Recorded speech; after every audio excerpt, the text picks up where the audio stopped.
Nous avons vu qu'il existe différents mondes, des mondes tangibles, des mondes lointains, des mondes intangibles. En fait, tout cela est très difficile à concevoir pour nous qui sommes dans le temps et l'espace, parce que fondamentalement l'univers est un point, et qu'en fait ce qu'on va nous-mêmes mettre à distance parce qu'on a cette notion du temps et de l'espace, eh bien se trouve en fait tout au même endroit.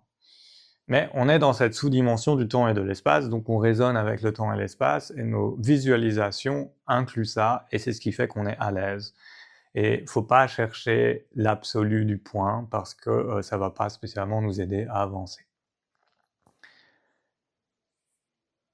Dans cette vidéo, on va faire un petit briefing théorique du coup de la manière dont les mondes se superposent, c'est ce qu'on va appeler des plans vibratoires.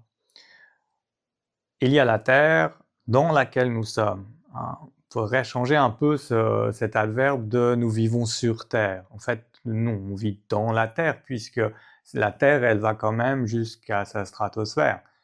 Partout où il y a de l'air et ça couche, là, on est dans la Terre. Après, on est sur un sol de Terre, mais on est dans la Terre. Et déjà, si vous opérez ce changement de paradigme, vous allez dire « Ah, en fait, je suis dedans, comme les cellules sont en moi, comme le sang est en moi, je suis un humain dans la Terre. Si je suis un humain dans la Terre, pourquoi est-ce que je la détruis comme ça ?» Bon, ça c'est autre chose. On a la Terre, et puis on a ce qu'on va appeler des plans vibratoires supérieurs et puis des plans vibratoires inférieurs. Pourquoi on les appelle supérieurs ou inférieurs? Parce qu'on aime bien le positif et le négatif, parce qu'on aime bien voir un côté et l'autre. Là où il faut se méfier, c'est qu'il n'y a pas de bien et de mal dans l'énergie. Parce que le bien et le mal est une conception judéo-chrétienne. Il y a des trucs qu'on peut considérer comme positifs et d'autres comme négatifs, comme yin ou comme yang. Si vous prenez yin ou yang, il n'y a pas vraiment de positif-négatif.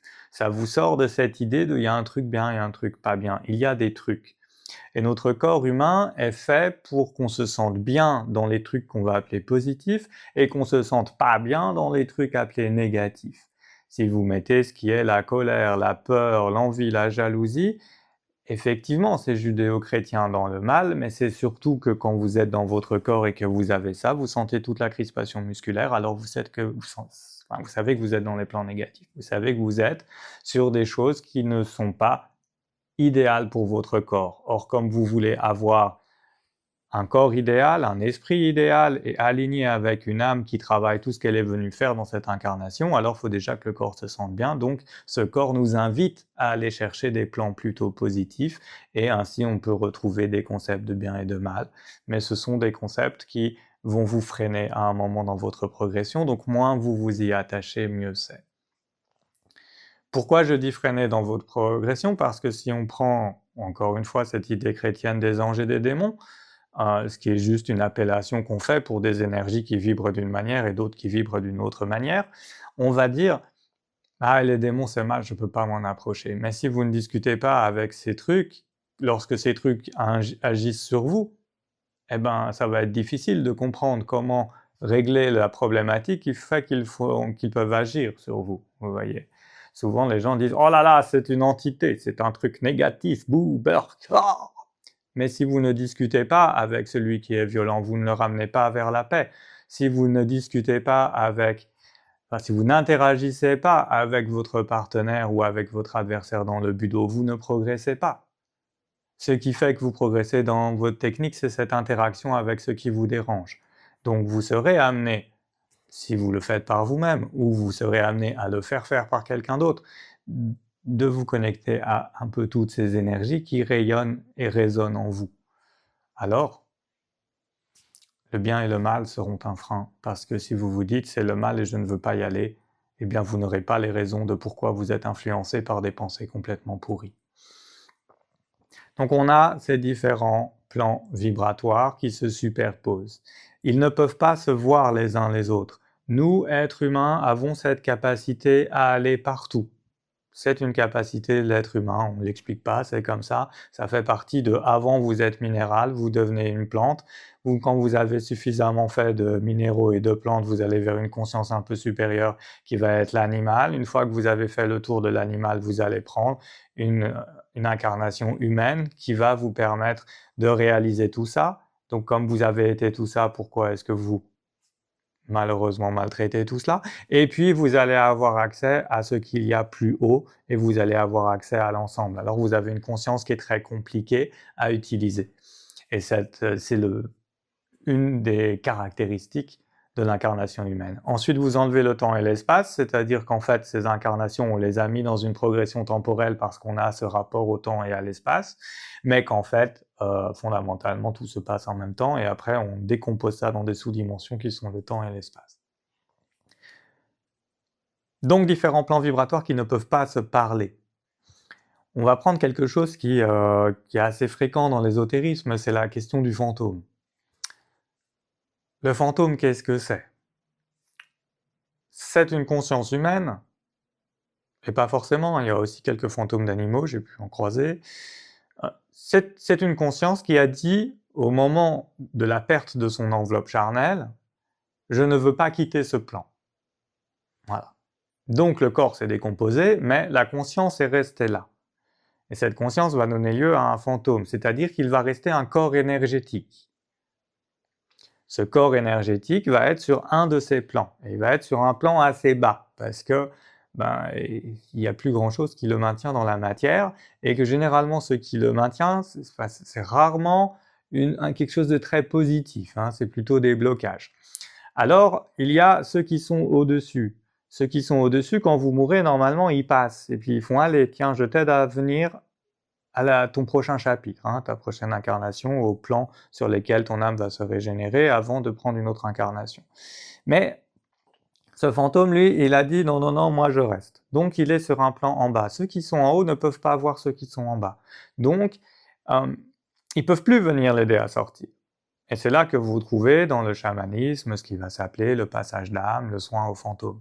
C'est-à-dire de dire, ok, cette conscience qui est là, que l'on peut percevoir quand on a rouvert ses sens, eh bien, on va lui dire, ok, maintenant, soit tu règles ce que tu es venu, ce qui te maintient là, et je t'aide à remonter pour que les autres puissent te voir et puis s'occuper de toi, ou alors tu décides de ne pas bosser, puis je te laisse où t'es et je m'en fous. Par contre, tu pourris pas ma vie. Voilà. Après, sur les fantômes, il y a beaucoup de légendes.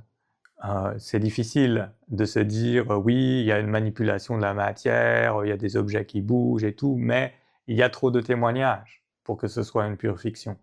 Mais en même temps, on s'en fout parce qu'on est là pour notre chemin intérieur. Simplement, on a besoin de comprendre qu'il y a différents plans et que selon le plan qui nous anime, qui nous influence, alors on ne va pas recevoir les mêmes enseignements, on ne va pas recevoir les mêmes situations.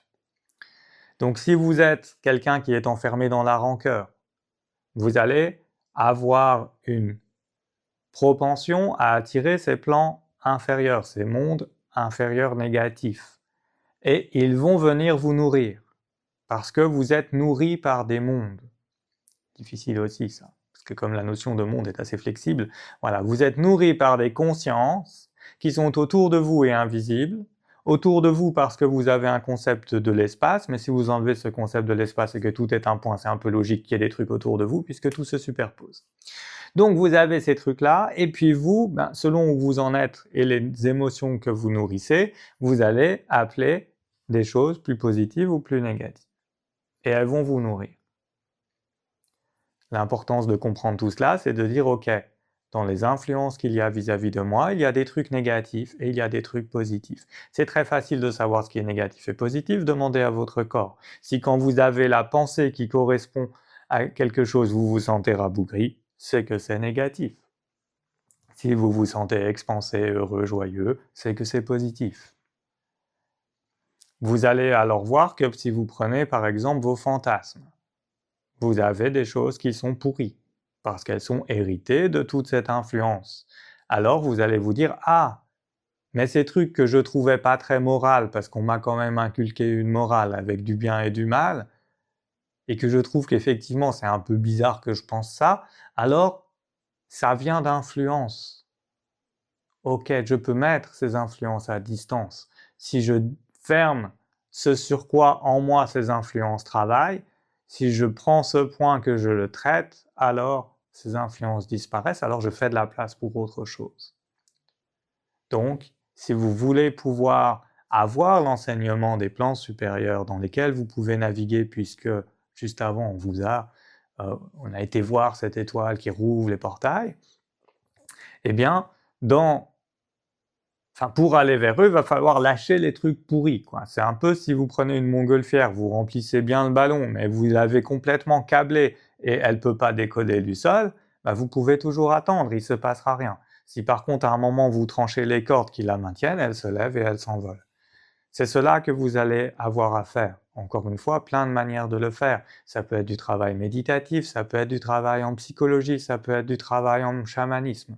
On s'en fout de comment vous le faites. La question c'est vous mettre en chemin, dire ok, en moi il y a des résonances de trucs que quand je regarde, honnêtement quand je me regarde et que je regarde mes pensées c'est dégueulasse. Alors d'où ça vient?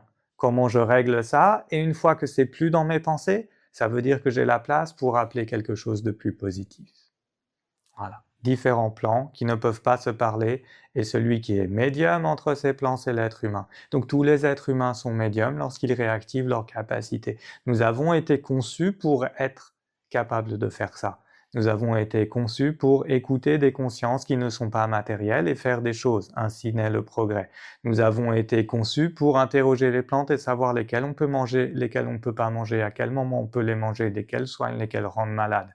Nous avons été conçus pour vivre avec les végétaux, pour vivre avec les animaux, certains que l'on chasse, d'autres qui sont des guides pour nous et qui nous aident à progresser. Tout ce que nous rencontrons dans la vie sont des possibilités de se nourrir intérieurement et de faire ce chemin, quelle que soit la méthode qu'on choisit pour le faire. Voilà, petit point théorique qui a priori est nécessaire pour la suite.